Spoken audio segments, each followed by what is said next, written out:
Voici donc les propriétés des puissances énoncées sous forme d'un théorème, puisque nous allons pouvoir les démontrer, en tout cas certaines d'entre elles. Donc soit A et B deux nombres réels non nuls, N et M des entiers naturels non nuls, ce qui signifie que nous énonçons ici les propriétés des puissances uniquement dans la situation d'entiers naturels non nuls, c'est-à-dire de nombres entiers strictement positifs. La première de ces propriétés est la suivante, je la reprends ici. A puissance M fois A puissance N est égal à A puissance N plus M. Alors, exemple, 2 puissance 3 fois 2 puissance 4 doit être égal, selon cette propriété, à 2 puissance 3 plus 4, c'est-à-dire 2 puissance 7. Alors pourquoi est-ce que ça se passe ainsi? 2 puissance 3 est égal à 2 fois 2 fois 2, 3 fois. Ceci, c'est la définition de 2 puissance 3. De la même manière, 2 puissance 4 est égal à 2 fois 2 fois 2 fois 2, 4 fois. C'est une fois encore la définition des puissances entières dans le cas d'un nombre entier strictement positif. Et donc, par des propriétés qui s'appellent essentiellement l'associativité de la multiplication, eh bien on peut en déduire que c'est 2 fois 2 fois 2 fois 2 fois 2 fois 2, 1, 2, 3, 4, 5, 6, et il y a bien ici 7 fois le nombre 2 en facteur, c'est-à-dire 2 puissance 7, par définition, encore une fois, des puissances entières strictement positives. Alors si on généralise cette idée ici, c'est exactement la même chose. A puissance M fois A puissance N est égal à A fois A fois etc. fois A M fois, M étant un nombre strictement positif. Puis A puissance N est égal à A fois A fois A N fois. Ceci, c'est, si vous voulez donner un argument, par définition de la puissance dans le cas où n est un entier strictement positif. Et de ceci, nous pouvons écrire qu'il y a A fois A fois A, etc., fois A fois A fois A, etc., fois A, c'est-à-dire je prends l'ensemble des facteurs A ici. Combien de fois est-ce que j'ai le facteur A, puisque j'ai les m fois et n fois ici, je l'ai m plus n fois. Petite remarque ici, on peut donc justifier spécifiquement le passage qu'il y a ici. En mathématiques, il y a des arguments qui permettent de dire que lorsqu'on a des multiplications, le positionnement des parenthèses n'a pas d'importance. C'est essentiellement quelque chose qui s'appelle l'associativité de la multiplication, mais on n'entre pas dans ce niveau de détail-là. Et donc, j'ai bien finalement A à la puissance n plus m, puisque j'utilise à nouveau la définition de la puissance. J'aurais pu mettre ici plutôt un k pour essayer de différencier, de généraliser l'utilisation. Une fois pour k égale m, une fois pour k égale n, donc même chose ici, définition avec n, un entier strictement positif. J'ai donc terminé cette petite démonstration, ce qu'il fallait démontrer. Je me contente de démontrer encore la deuxième propriété, la troisième et la quatrième se démontrent essentiellement de la même façon. Donc on a A puissance m puissance n, qui est égal à A puissance n fois m. Encore une fois, si j'illustre la situation, 2 puissance 3 à la puissance 4 est égal à 2 puissance 3 fois 2 puissance 3 fois 2 puissance 3 fois 2 puissance 3, c'est la définition de la puissance 4. Puis 2 puissance 3 est égal à 2 fois 2 fois 2, etc. Pas 222, mais 2 fois 2 fois 2. Et finalement, je me rends bien compte qu'ici, j'ai 4 blocs de 3 facteurs de 2. J'ai donc bien 4 fois 3 fois le nombre 2. Et donc, j'ai bien 2 à la puissance 4 fois 3, c'est-à-dire 2 à la puissance 12.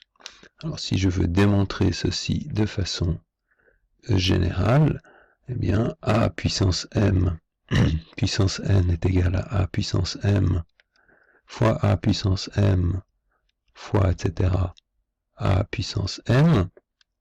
Je l'ai ici n fois, et l'argument est, une fois de plus, la définition de a puissance k avec k entier non nul.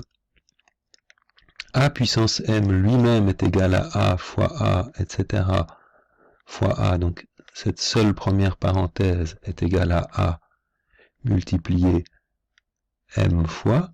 De la même façon, la deuxième parenthèse est égale à a fois a multiplié m fois. Vous vous rendez compte que c'est évidemment exactement les mêmes idées que dans la démonstration précédente. La dernière parenthèse identique. Et donc, il me reste finalement le a, etc., jusqu'au dernier a, qui sera, ici, j'ai m parenthèses qui chacune, j'ai oublié ici de le dire, évidemment, j'avais n fois, l'argument était bien sûr exactement le même, j'ai donc n parenthèses de m termes chacun, c'est-à-dire que j'ai bien m fois n termes, ou m fois n, mn fois le nombre a, c'est-à-dire, si je termine ici, a n fois m, l'argument étant toujours le même. C'est donc bien ce qu'il fallait démontrer. Alors les propriétés 3 ici et 4 se démontrent essentiellement de la même façon. Pour la 4, il y a des petits arguments de commutativité supplémentaires, à savoir qu'il faut échanger les places de A et B, mais comme pour l'associativité, on n'entrera pas dans une justification trop poussée à ce niveau-là. Ce qui est très important de dire, c'est que ces propriétés qu'on vient de démontrer uniquement dans la situation où les exposants étaient des entiers strictement positifs, eh bien ces propriétés restent vraies si les exposants se permettent d'être des entiers pas forcément strictement positifs, mais strictement négatifs ou même nuls. Par exemple, si je considère le théorème suivant, donc n et m, deux entiers strictement positifs et a un nombre réel non nul, et la propriété a puissance moins n fois a puissance moins m, c'est-à-dire a une puissance qui est un entier strictement négatif, puisque n et m sont strictement positifs, moins n et moins m sont strictement négatifs, donc des puissances strictement négatives, la propriété fonctionne de la même façon. Si je l'illustre, ça voudrait dire que par exemple 2 puissance moins 3 fois 2 puissance moins 5 serait égal à 2 puissance moins 3 moins 5, c'est-à-dire 2 puissance moins 8. Et puis, si on extrapole, eh bien 2 puissance 7 fois 2 puissance moins 4, eh bien, quand on mélange les puissances, les exposants positifs, strictement positifs et strictement négatifs, eh bien, ça donnerait 2 puissance 7 moins 4, c'est-à-dire 2 puissance 3. Alors, si je veux démontrer ce théorème-ci, eh bien, il faut que je parte de a puissance moins m fois a puissance moins n. Je sais par définition des puissances strictement négatives que une puissance strictement négative est définie comme étant 1 sur la puissance strictement positive équivalente, donc l'opposé.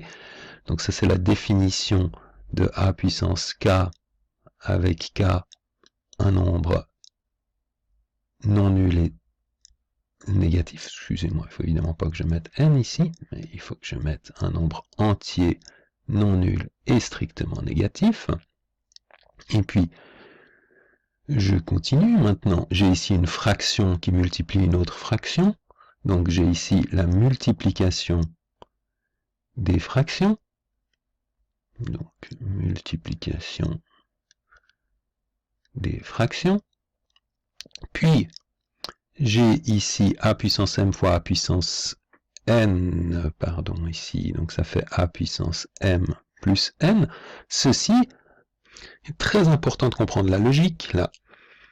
Ceci, eh bien, c'est exactement le théorème que je viens de démontrer. Je viens de démontrer que si j'étais dans une situation où les deux exposants, la base est évidemment la même, et les deux exposants sont strictement positifs, eh bien, je suis en droit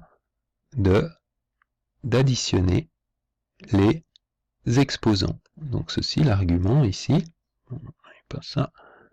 L'argument ici, c'est bien le théorème a puissance n égale a puissance n plus m avec n et m des entiers strictement positifs.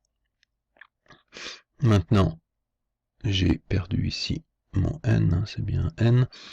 Donc, j'ai maintenant 1 sur a puissance un certain exposant qui est un entier strictement positif. Ben, je peux de nouveau dire que c'est la même chose que moins m plus n, puisque si j'ai ici m plus n qui est positif, eh bien moins n plus n est négatif, et donc j'utilise une fois de plus la définition de a puissance k, avec k un entier strictement négatif, et il ne me reste plus qu'à effectuer la distributivité ici, moins m, moins n, puisque moins l'opposé d'un nombre est la même chose que multiplié par moins 1, qu'on peut ensuite distribuer moins 1 sur la somme.